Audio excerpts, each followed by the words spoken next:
আজকে আমি বানাবো ফিশ জালি কাবাব। এর জন্য আমার লাগবে মাছ সেদ্ধ করে রাখা। এই মাছটা যে কোনো মাছ হতে পারে, কাটাপোনা, কাতলা, ভেটকি, ইলিশ, যে কোনো মাছ দিয়ে করা যেতে পারে। মাছটাকে প্রথমে আজকে আমি বানাবো ফিশ জালি কাবাব। এর জন্য আমার লাগবে সেদ্ধ করা মাছ। মাছটা যে কোনো মাছ হতে পারে, ভেটকি হতে পারে, কাটাপোনা হতে পারে, কাতলা হতে পারে, আবার এটা ইলিশ মাছ দিয়েও খুব ভালো করা যায়। মাছটাকে প্রথমে নুন হলুদ দিয়ে সেদ্ধ করে খুব ভালো করে সব কাঁটাগুলো বেছে নিতে হবে।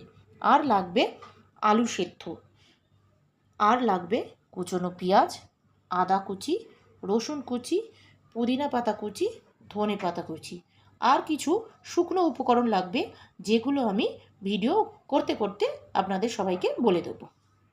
আমি মাছটা নিয়ে নেব, ভালো করে চটকে নেব।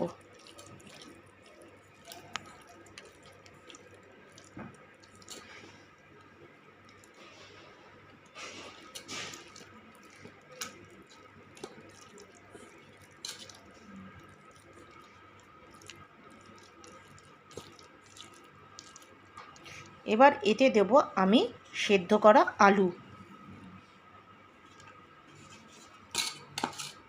এটাও মাছের সঙ্গে ভালো করে মিশিয়ে নেব, যাতে কোথাও কোনো শক্ত ডেলা না থাকে।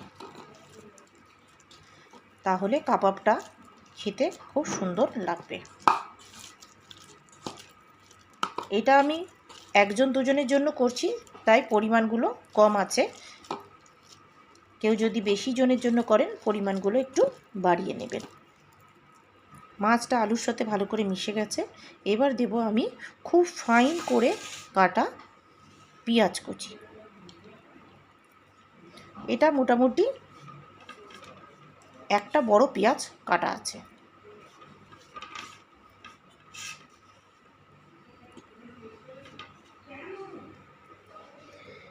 এবার দেবো আমি রসুন কুচি।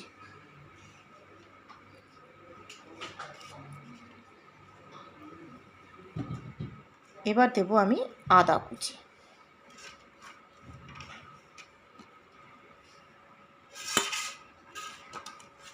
তারপর কাঁচা লঙ্কা কুচি। কাঁচা লঙ্কাটা আমার মেয়ে যেহেতু ঝাল কম খায়, তাই আমি একটু কম দিয়েছি। যদি কারোর মনে হয় ঝাল বেশি খান, তাহলে তারা বেশিও দিতে পারে। এবারে ধনে পাতা কুচি আর পুদিনা পাতা কুচি।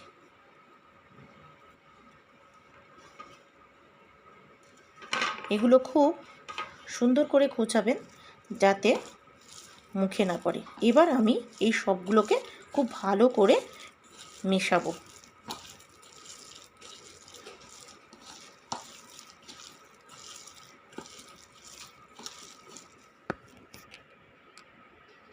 এবার আমি দেব সামান্য নুন, স্বাদ মতো, যে যার স্বাদ মতো নুনটা দেবেন। দেব সামান্য গরম মশলা গুঁড়ো।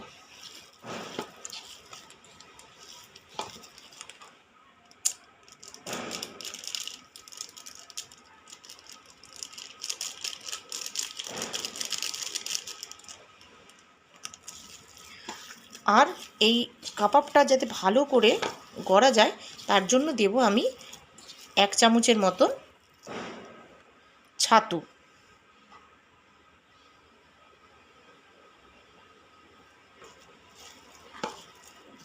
এবার আমি খুব ভালো করে এগুলোকে মেখে কাবাবের আকার দেব।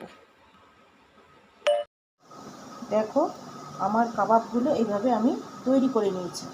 তৈরি করার সময় একটু উপর দিয়ে বিস্কুটে গুঁড়ো মাখিয়ে কিছুক্ষণ ফ্রিজে রেখে আমি সেট করে নিয়েছি। এই পাশে আমি ডিম গুলে রেখেছি। এই কাবাবগুলোকে আমি ডিমের গোলাতে ডুবিয়ে ভাজবো। এইভাবেও একটা জালি কাবাব করা যায়, আর এক ধরনেরও জালি কাবাব করা যায়। আমি চেষ্টা করব এবারে ভিডিওতে 2 রকমভাবে জালি কাবাব করা দেখাতে। গোলায় কাবাবগুলোকে ডুবিয়ে এইভাবে ছেড়ে দেব।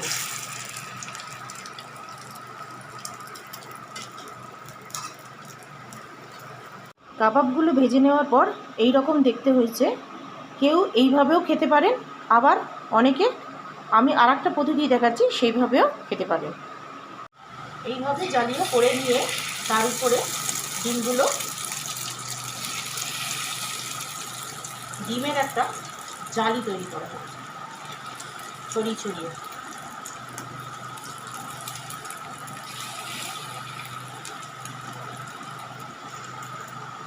এবারে ভেজে রাখা কাবাবটা দিয়ে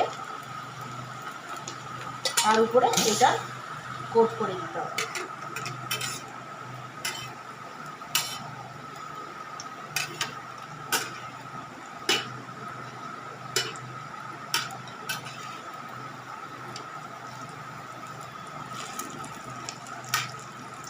এইভাবেও করতে পারেন জালি কাবাব। এইবার দেখো বন্ধুরা, আমার ফিশ জালি কাবাব রেডি হয়ে গেছে। আমি টমেটো দিয়ে একটা গোলাপ ফুল তৈরি করেছি, শসা দিয়ে পাতা তৈরি করেছি, আর এক্সট্রা যে ডিমের ব্যাটারটা ছিল সেই দিয়ে আমি একটা সুন্দর জালি তৈরি করে ওর উপরে এই জালি কাবাবগুলো সাজিয়ে পরিবেশন করেছি। তোমরা যে যার মতন ইচ্ছে মতন সাজিয়ে পরিবেশন করতে পারো। এটা সস, কাসুন্দি বা মেয়োনিজ যে কোনো কিছু দিয়ে খেতে পারো। ভিডিওটা কেমন লাগলো জানাবে, লাইক করবে, কমেন্ট করবে। আশা করি তোমাদের সবার ভালো লেগেছে। আজকের পর্যন্ত এইটুকু।